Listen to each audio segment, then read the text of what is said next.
What's up mga katasgasting? Right, mga katasgasting, no? Siya mga laro mga katasgasting ngayon. Si SpongeBob, si One Eye, sa si Patrick. Right. Yan, mga katasgasting. So, good morning mga katasgasting, guys. So, for this video, guys, ay pag-usapan natin yung ah, kung masaya ba mag-work sa McDonald's mga katasgasting, o masaya ba, kung maganda ba yung environment doon. So, pag-usapan natin mga katasgasting sa video na to. So, welcome to this discussing video, right? So, let's focus your mind and your soul and your spirit. So, and close your eyes, open your mouth, and open your ears. Alright, let's go. Pag-usapan naman sa kasi. Pag-usapan naman siya.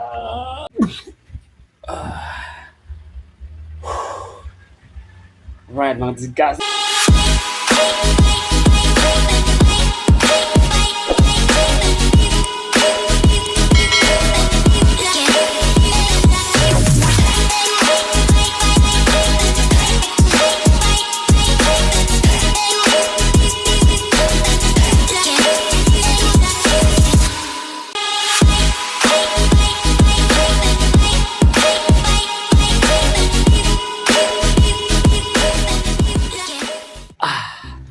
So what's up mga disgusting, right?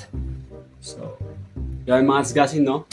Bago lahat mga disgusting, kung bago ka lang sa video to ay pa-subscribe man and pa-share para malaman na ng mga ka-crewmates natin yan kung yung mga gustong mag-apply sa McDonald's o sa mga store mga disgusting, kung anong mga klaseng fast food mga disgusting para malaman yung mga itong sitwasyon. Alright, let's go! Bien! Alright, mga disgusting. So, yung mga disgusting, no? So, dati pa naman ay parang gusto kong talagang mag-apply sa mga fast food. Kahit sa Jollibee, sa McDo, or kahit ng klase sa Magnisal, so mga disgusting, no? So, ang isip po dati is talagang, kasi taga-probinsya kasi ako mga disgusting. So, ang isip po mga taga-probinsya ay malaki sahod. So, maganda kapag trabaho ka sa mga fast food kasi kung mayaman ba yung mga thinking ng mga probinsya. So yung mga disgusting, no? So yung pumunta ako sa Maynila 2 years, so bago ko nakapasok sa McDonald's mga disgusting. So yun, nakapasok ako sa McDonald's.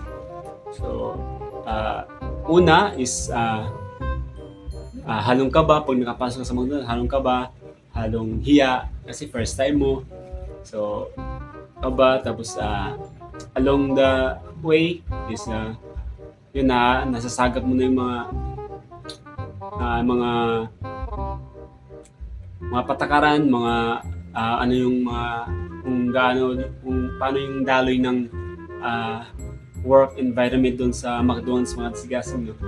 So mga 2 months ganun. So masaya naman siya sa yung mga nagkaroon ng mga kaibigan, nagkaroon ng mga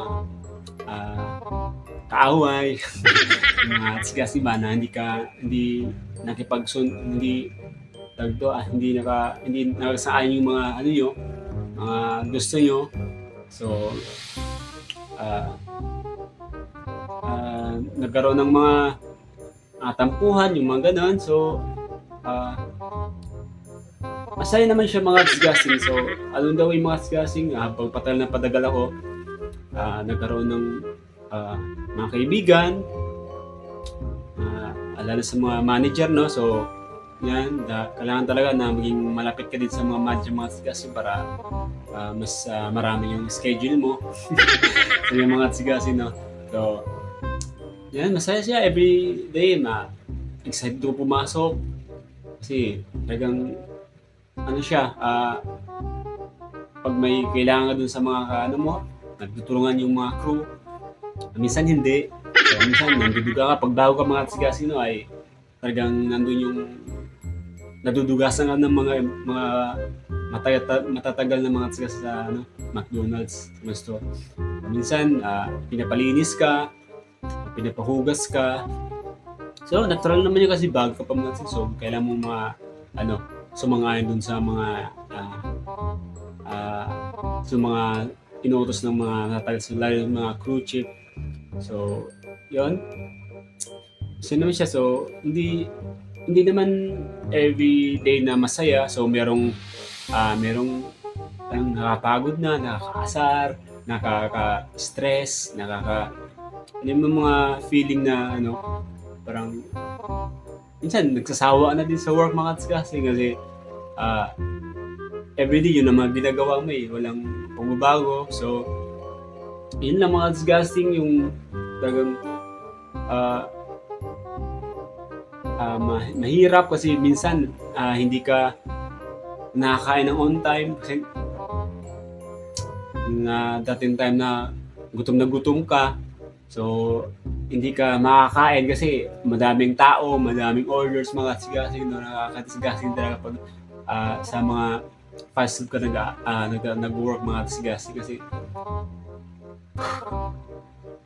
yung sakit ng mga sigasing yung mga crew kundi UTI, nalipasan ng gutom kasi hindi ka nakakain ng on time, but kahit gutom ka na, bawal kasi para pag maraming tao, so hindi ka napapakain ng mga kasama mo kasi palitan kasi yan pag yung pagkasama mo is gutom na, so pag walang tao, palitan ikaw na muna mag-break, ako muna dito sa station natin. So, kasi 20 minutes lang yung break ng McDo mga sigasi. So, minsan yung iba, ginawang 1 hour, discussing mga kasama yung mga discussing. So, yun mga discussing, ginawang 1 hour, tapos, yun, pag maraming tao, tayong naluga po, pwede ka naman mag-call ng help sa manager. So, pwede ka mong tumawag ng help or sa mga crewmates mo sa likod or prepping, ganun mga kasi pwede kang tumawag ng tulong pag maraming tayong order. Pag ganun mga sitwasyon, talagang maganda pag malakas yung mga kasama mo kasi pwede ka pakainin pag mahina ang mga kasama mo, mga pabuhat. So, hindi talaga makakain mga kasi talagang breakout talaga kayo. Kaya talagang disgusting talaga yung mga crew members ng mga disgusting na yan. So, yun mga disgusting ayon sa aking experience.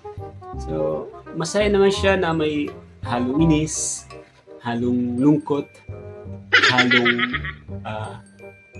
stress yung mga disgusting na kasi pagka holiday, talagang may pasok ka din. So, maganda dun mga disgusting na kasi double pay pag fast food. So, hindi thank you yung pasok mo pag holiday mga disgusting. So, pag din mga disgusting share ko lang yung mga talagang pag bago ka pa lang, so hindi ka talaga makapag-out ng on time kasi after ng ipupull out mo yung mga ginagamit mo, hugasan mo, sa kitchen ka man, hugasan mo yung mga ginagamit mo, ibalik mo yun ng maayos. Kung ano yung dinedit mo mga disgusting na malinis, yun din yung pag-out mo malinis dapat. Na pag nandyan mo yung kapalitan mo yung mga disgusting ay malinis itong store na kapalitan mo mga disgusting.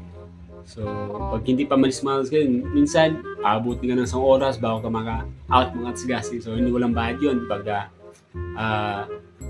may extension ng 1 oras, walang bayad yung mga disgusting pag pull out mo na yun. Kasi pull out mo yun.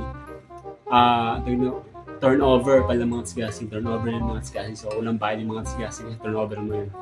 So, ano lang mga disgusting, talagang punta ka lang talaga pag sa fast food ka. Taka lang talaga mga disgusting pag nasa fast food nag-work ng disgusting. So, yun lang ma-share ko ng disgusting, masaya. Pag sabing masaya. Di ba? Masaya.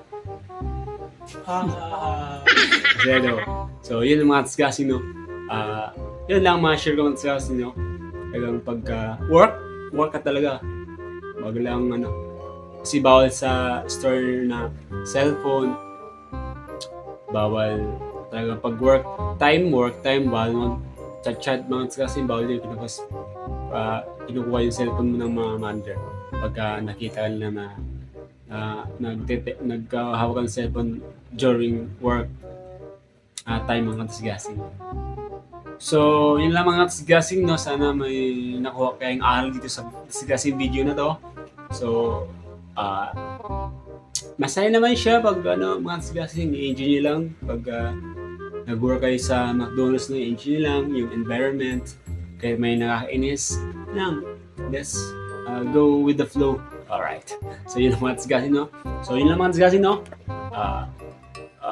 Subscribe and share para makatulong kayo sa akin. Alright.